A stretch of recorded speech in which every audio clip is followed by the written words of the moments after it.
Welcome to పైనుంచే సూర్యుడు బులెటిన్ల ముందుగా ముఖ్యాంశాలు. అమరావతి రైతుల త్యాగాలకు జవాబుదారీగా ఉంటాం. AP deputy CM Pawan Kalyan.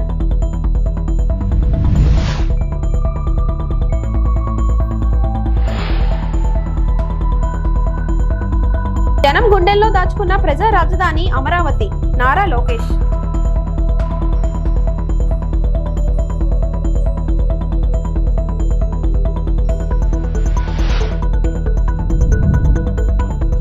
కులగణనలో కేంద్రానికి తెలంగాణనే రోల్ మోడల్. కాంగ్రెస్ నేతలు. అమరావతి పునర్నిర్మాణ సభలో అమరావతి నమో నమ అని 2 సార్లు పలికి లోకేష్ తన ప్రసంగాన్ని ప్రారంభించారు. అమరావతి నమో నమః, అమరావతి నమో నమః. వేదికమైనున్న ఆర్కిటెక్ట్ ఆఫ్ మోడర్న్ భారత్ గౌరవ ప్రధానమంత్రి నరేంద్ర మోడీ గారికి, మన పేదల నాయకుడు గౌరవ ముఖ్యమంత్రి చంద్రబాబు నాయుడు గారికి, నా అన్న గౌరవ ఉప ముఖ్యమంత్రి పవన్ అన్నకి, వేదికమైనున్న ఇతర గౌరవ పెద్దలకు, ప్రాణాలు సైతం లెక్క చేయకుండా అమరావతి కోసం పోరాడిన రైతులకు, ప్రజలకు నా హృదయపూర్వక నమస్కారాలు. ముందుగా పహల్గామ్ ఉగ్రవాద దాడిలో చనిపోయిన వారికి నేను నివాళులర్పిస్తున్నా. ఉగ్రవాదుల దాడిలో చనిపోయిన వారి కుటుంబానికి దేశం మొత్తం అండగా నిలబడుతుంది. పాకిస్తాన్ గీత దాటింది, అమాయకుల్ని చంపింది, చాలా పెద్ద తప్పు చేసింది. ఒక్క పాకిస్తాన్ కాదు, 100 పాకిస్తాన్లు వచ్చినా భారతదేశ నేలపై మొలిచిన గడ్డి కూడా పీకలేరు. 100 పాకిస్తాన్లకు సమాధానం చెప్పే ఒక్క మిసైల్ మన దగ్గర ఉంది. ఆ మిసైల్ ఏంటో తెలుసా? నమో గౌరవ ప్రధానమంత్రి నరేంద్ర మోడీ గారు. సింహం ముందల ఆటలు ఆడకూడదు, ఆడితే ఏమవుతుంది? మన సింహం నమో కొట్టే దెబ్బకి వరల్డ్ మ్యాప్లోనే పాకిస్తాన్ అని మిస్సింగ్ రావటం ఖాయం. ఈరోజు పాకిస్తాన్ ఆర్మీలో పనిచేసేవారు కొంతమంది రాజీనామా చేశారు, కొంతమంది సెలవులు పెట్టిపోయారు. దట్ ఈస్ మన నమో. నమో కొట్టే దెబ్బకి పాకిస్తాన్ దిమ్మ తిరుగుతాం ఖాయం. ఈరోజు నేను గర్వంగా చెప్పగలుగుతున్నా, ఎంటైర్ నేషన్ స్టాండ్స్ విత్ మన నమో. కేంద్రం ఈరోజు కులగణన చేయాలన్న నిర్ణయం తీసుకుంది. ఇది ఒక నిర్ణయం కాదు, ఇది ఒక సంచలనం. Wear others hesitated for decades, Namo acted. Rewriting history with courage, true to his commitment to empower the marginalized and deprived, Namo's bold stroke will deliver social justice in its truest form. నమో గారికి ఆంధ్రప్రదేశ్ అన్న, అమరావతి అన్న ఎంతో ప్రేమ. ఇప్పుడు ఆయన ఢిల్లీలో ఎంత బిజీగా ఉన్నారో మనందరూ తెలుసు. ఆయన ఈ కార్యక్రమానికి వచ్చారు. 2024 ఎన్నికల్లో ప్రజలు ఎన్డీఏ ప్రభుత్వానికి 94 సీట్లు గెలిపించారు. అందుకే మన ప్రధాని నమో గారు ఆంధ్రప్రదేశ్ కోరిన అన్ని కోరికలు తీరుస్తున్నారు. మొన్నే విశాఖపట్నానికి వచ్చి railway zone, NTPC green project, Nakkapalli bulk drug park కి నిధులు కేటాయించారు. ఏకంగా విశాఖపట్నం ఉక్కు ఫ్యాక్టరీని కాపాడారు. ఇప్పుడు అమరావతికి వచ్చి నిధులే కాదు పనులు కూడా ప్రారంభించబోతున్నారు. మనం ఒకసారి గతం కూడా గుర్తు చేసుకోవాలి. 2014లో రాష్ట్ర విభజన జరిగింది. కట్టుబట్టలతో మెడబట్టి మన బయటికి గెంటేశారు. ఎక్కడి నుంచి పరిపాలించాలో తెలియని పరిస్థితి. కానీ మన సిబిఎన్ గారికి సంక్షోభాలు కొత్త కాదు. ఒక పక్కన సంక్షేమం, మరో పక్కన అభివృద్ధి చేసి చూపించారు. అందరి ఆమోదం తెలిపిన తర్వాతనే అమరావతి రాజధానిగా ప్రకటించారు. రైతులు చేసిన త్యాగం వల్ల ఈరోజు అమరావతి ఏర్పడింది. ఒకే రాజధాని, అభివృద్ధి వికేంద్రీకరణ అనే ఎజెండాతో మన ప్రభుత్వం ముందరికెళ్ళింది. రాయలసీమను ఎలక్ట్రానిక్స్, ఆటోమోటివ్, రెన్యూవబుల్ ఎనర్జీ హబ్గా తయారు చేశాం. గోదావరి జిల్లాలో ఆక్వాని పెద్ద ఎత్తున ప్రోత్సహించాం. ఉత్తరాంధ్రలో ఐటీ, ఫార్మా కంపెనీలు కూడా ఆనాడు మనం తీసుకొచ్చాం. కానీ 2019 నుంచి 24 వరకు విధ్వంస పాలన మనం చూసాం. మన సిబిఎన్ పై ఉన్న వ్యక్తిగత కక్షతో అమరావతిని చంపేయాలని చూశారు. ఒక్క ఇటుక కూడా పెట్టకుండా 3 రాజధానులంటూ 5 సంవత్సరాలు గడిపేశారు. 8 ఏళ్ల పిల్లోడి దగ్గర నుంచి 80 సంవత్సరాల వృద్ధుడి వరకు జై అమరావతి అంటూ జెండా బతుకుని రోడ్డు పైకి వచ్చి ధర్నాలు చేస్తాం, పోరాటాలు చేస్తాం. మనందరం చూసాం. జై అమరావతి అన్నందుకు రైతులకి సంఖ్యలు వేశారు. జై అమరావతి అన్నందుకు మహిళా రైతుల్ని పోలీస్ బూటులతో తన్నిచ్చారు. జై అమరావతి అన్నందుకు రైతుల్ని ఏకంగా పేడ్ ఆర్టిస్టులు అన్నారు. ఎన్ని అరాచకాలు చేసినా అమరావతి రైతులు తగ్గేదే లేదన్నారు. 1631 రోజుల పాటు అమరావతి ఉద్యమం కొనసాగింది. 2070 మంది రైతులు చనిపోయారు. అమరావతి రైతులు గత 5 ఏళ్లుగా నలిగిపోయి లాఠీ దెబ్బలు తిన్నారని AP deputy CM Pawan Kalyan అన్నారు. అమరావతి పునర్నిర్మాణం సభలో ఆయన ప్రసంగించారు. గతంలో రైతులను కలిసినప్పుడు మా కన్నీళ్లు తుడిచేదెవరు అని అడిగినట్లు గుర్తు చేసుకున్నారు. అమరావతి రైతులు త్యాగాలకు జవాబుదారీగా ఉంటామన్నారు. రాజధాని నిర్మించి వారి రుణం తీర్చుకుంటామని హామీ ఇచ్చారు. దేశమే తన కుటుంబంగా ప్రధాని మోదీ భావిస్తున్నారని కొనియాడారు. అమరావతి పునఃప్రారంభం సందర్భంగా 34,000 ఎకరాలు ఇచ్చి 29,000 పైచిలకు రైతులు గత 5 సంవత్సరాలుగా నలిగిపోయి రోడ్ల మీదకి వచ్చి ముళ్ళ కంచెల మధ్యలో కూర్చొని పోలీసు లాఠీ దెబ్బలు తిని కేసులు పెట్టించుకొని ఇంట్లో పెద్దవాళ్ళని కానీ చాలామందిని 2,000 పైచిలకు రైతులు ప్రాణాలు కోల్పోయి మీరు నలిగి బాధపడి మీ కన్నీళ్లు తుడిచే వాళ్ళు ఉన్నారా ఆ రోజునని చాలాసార్లు మహిళా రైతులు నన్ను అడిగారు. ఇది గౌరవ ప్రధానమంత్రి శ్రీ నరేంద్ర మోదీ గారికి తెలుస్తుందా అని ఒకసారికి 5 సంవత్సరాల క్రితం మీరు అడిగారు. నేను ఆ రోజు ఆయనకి తెలియకుండా ఏది ఉండదు, అమరావతి శాశ్వత రాజధానిగా ఉంటుందని ఆ రోజు మేమందరం కలిపి మాట ఇచ్చాం. ఆ ఇచ్చిన మాట ప్రకారం ఈ రోజున ప్రధానమంత్రి గారి చేతుల మీదుగా మళ్ళీ ఇంకొకసారి పునఃప్రారంభం జరగబోతుంది. ఆది శంకరాచార్య 1237వ జయంతి సందర్భంగా తిరిగి అమరావతి పునఃప్రారంభం కావటం చాలా ఆనందాన్ని కలగజేస్తుంది. 5 కోట్ల మంది ప్రజలకి సంబంధించి ఇది ఒక హబ్. ఇది సెంటర్, నవ్ సెంటర్. ఇది అంటే మనందరికి సంబంధించిన ఇల్లు. ఇది మనందరం ఎవరిని అడుగుతున్నామంటే ఒక ప్రధానమంత్రి గారు పూర్వం సన్యాసాశ్రమంలో ఉన్నప్పుడు ఆయనకి అనికేత్ అనే పేరు పెట్టారు. అనికేత్ అంటే అర్థం పరమశివుడు, ఇల్లు లేనివాడని. అలాంటి ఇల్లు లేనివాడు, కుటుంబం లేనివాడు 5 కోట్ల మంది కుటుంబాలకు, 5 కోట్ల మంది ప్రజల కోసం, ఎన్ని కోట్ల కుటుంబాల కోసం మనందరికీ రాజధానిలో ఒక నగరం నిర్మించడానికి, ఇల్లు నిర్మించుకోవడానికి 140 కోట్ల మంది ప్రజల బాధ్యత తీసుకొని కశ్మీర్ నుంచి కన్యాకుమారి వరకు, అక్కడ కామాఖ్య నుంచి ద్వారకా వరకు ప్రపంచమే, మన దేశమే తన కుటుంబంగా చేసుకుంటూ ఈ భారతదేశమే తన ఇల్లుగా చేసుకొని తిరిగి పునఃప్రారంభానికి విచ్చేసిన గౌరవ ప్రధానమంత్రి శ్రీ నరేంద్ర మోదీ గారికి మనస్ఫూర్తిగా మన అందరి తరపున, ఆంధ్రప్రదేశ్ ప్రజలందరి తరపున, అమరావతి రైతాంగం తరపున, ఆడపడుచుల తరపున వారికి చేతులెత్తి హృదయపూర్వక నమస్కారాలు తెలియజేస్తున్నాను. అమరావతి రాజధాని పనులు పునఃప్రారంభమవుతున్న ఈ శుభ సందర్భంలో ముందుగా రాజధాని నిర్మాణం కోసం స్వచ్ఛందంగా ముందుకొచ్చి తమ భూముల్ని, పొలాల్ని ప్రభుత్వానికి ఇచ్చిన అమరావతి ప్రాంత రైతులకు, మీ త్యాగానికి గత 5 ఏళ్లుగా మీరు చేసిన పోరాటానికి శిరస్సు వంచి మీకు ధన్యవాదాలు తెలియజేస్తున్నాను. ఆ రోజున మహిళలు, విద్యార్థులు చేసిన పోరాటం, మీరు పడిన అవమానాలు, మీపై పడ్డ గాయాలు ప్రతి ఒక్కటి మనసులో ఉంది. మీ త్యాగాన్ని మేము మర్చిపోం. మీరు చేసిన త్యాగానికి జవాబుదారీగా ఉంటాం. బాధ్యతగా అమరావతి నిర్మాణం జరిగేలా సాయశక్తుల ఈ కూటమి ప్రభుత్వం కృషి చేస్తుంది. అమరావతి మహిళా రైతుల పాత్ర చాలా అభినందనీయం. మీరు ఎంత నలిగారు, మీరు ఎంత రోడ్ల మీదకి వచ్చారు. మగవాళ్లు ఆపేస్తే ఆడపడుచులు బయటకు వచ్చి తిరిగి పౌరుషం చూపించారు, ఆంధ్ర పౌరుషాన్ని చూపించారు. మీరికి నా ప్రత్యేక అభినందన. వాళ్ళు చూపిన సాహసం, సహనం అందరికీ ప్రేరణగా నిలుస్తాయి. ఈరోజు ఈ వేదిక నుండి మేమందరం మీకు హామీ ఇస్తున్నాం. అమరావతి మళ్లీ ఒక ప్రపంచ స్థాయి సర్వశ్రేష్ఠ రాజధానిగా ఆవిర్భవిస్తుంది. అమరావతి ఒక ఆర్కిటెక్చరల్ జోన్, ఒక కాంక్రీట్ జంగిల్ గా మిగిలిపోకుండా జవాబుదారీతనం, న్యాయం, ప్రజాస్వామ్యానికి ప్రతీకగా నిలవాలని ఆకాంక్షిస్తున్నాను. అమరావతికి ప్రత్యేకించి ఒక వ్యక్తిని మనం స్మరించుకోవాలి.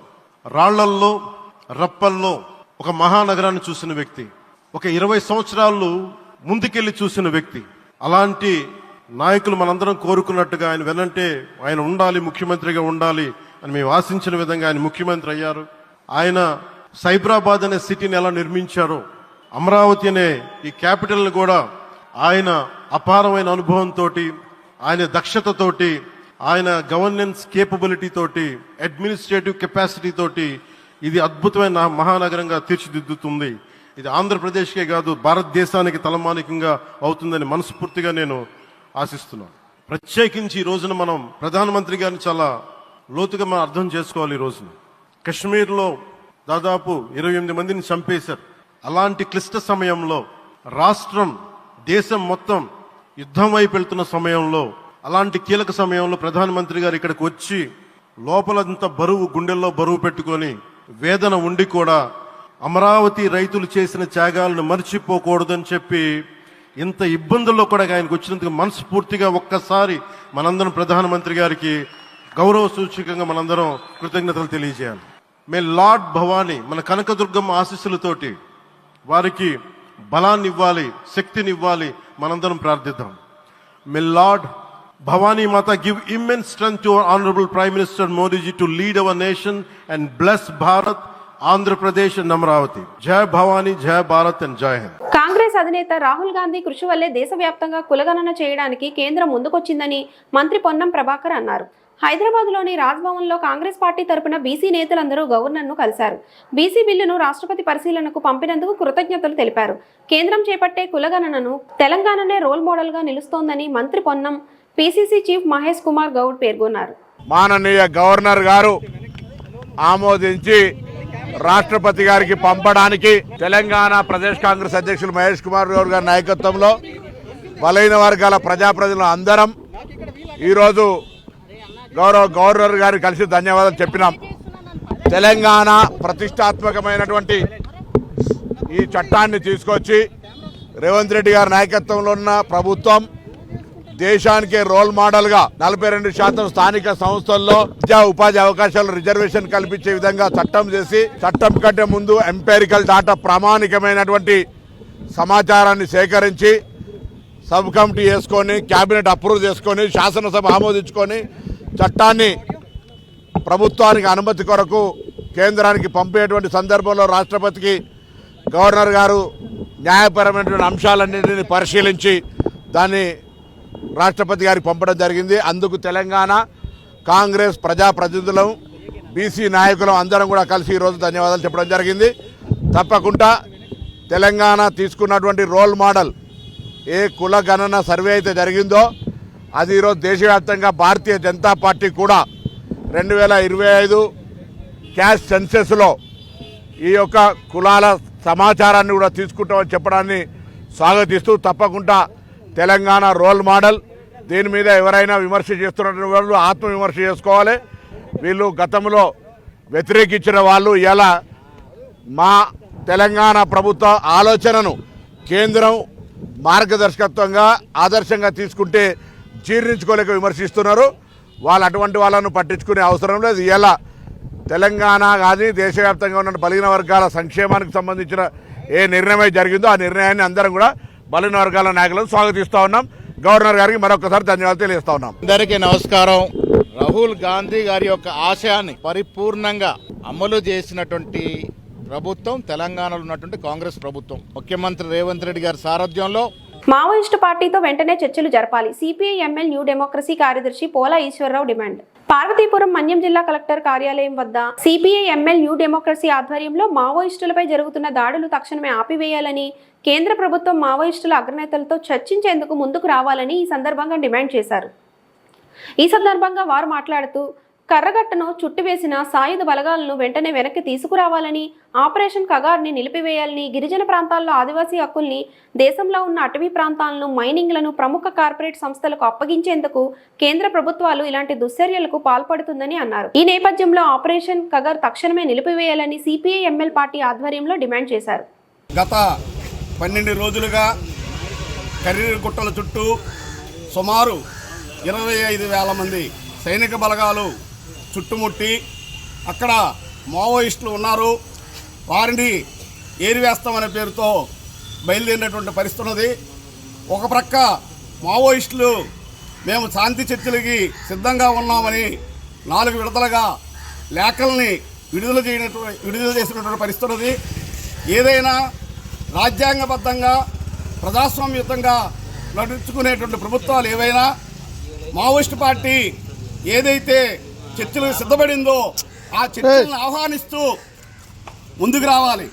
కానీ కేంద్ర ప్రభుత్వం ఆ రకంగా ముందుకు రాకుండా మావోయిస్టుల్ని తుదిముట్టించడం, వారిని అంతం చేయడమే లక్ష్యంగా ఈరోజు పెద్ద ఎత్తున పోలీసు బలగాలు వెళ్తున్నటువంటి పరిస్థితి ఉన్నది. అలాంటి దానికి కారణం ఏంటంటే అక్కడ ఆదివాసీలు భయభ్రాంతులు చేయాలి, ఆదివాసీ గ్రామాలు ఖాళీ చేయాలి. ప్రభుత్వం యొక్క లక్ష్యం మావోయిస్టులు కాదు, అక్కడ ఆదివాసీల కాళ్ళ కింద ఏదైతే 29 రకాల ఖనిజాలు ఉన్నాయో అవన్నీ అదాని, అంబానీ, వేదాంత, మిట్టల్ లాంటి బహుళ సంస్థలకు, స్వదేశీ విదేశీ కార్పొరేట్ సంస్థలకు అప్పచెప్పడానికి ఒప్పందాలు చేసుకుని ఈ 2026 లోపు ఆ ఒప్పందాల ప్రకారం ఆ భూములన్నింటినీ, అడవినంతటిని అప్పచెప్పాలని ఒప్పందాలు చేసుకున్నారు. కాబట్టి ఆ ఒప్పందాల ప్రకారం వాటన్నింటినీ అప్పచెప్పాలి. కాబట్టి అక్కడ ఆదివాసీలు ఉండకుండా ఆ భూముల నుండి ఖాళీ చేయాలి. కాబట్టి మావోయిస్టుల పేరుతో ఆదివాసీలపై నరహంతక దాడికి పూనుకుంటా ఉంది. దీన్ని తీవ్రంగా సిపిఎంఎల్ న్యూ డెమోక్రసీ పార్టీ ఖండిస్తూ ఉంది. దాన్ని అనుసరించే ఈరోజు రాష్ట్ర వ్యాప్తంగా సిపిఎంఎల్ న్యూ డెమోక్రసీ పార్టీ అన్ని జిల్లా కేంద్రాల్లో ధర్నా చేపట్టాలని పిలిపించింది. అందులో భాగంగానే పార్వతీపురం మన్యం జిల్లా కమిటీ కూడా ఈరోజు ఇక్కడ ధర్నా చేయడం జరుగుతూ ఉంది.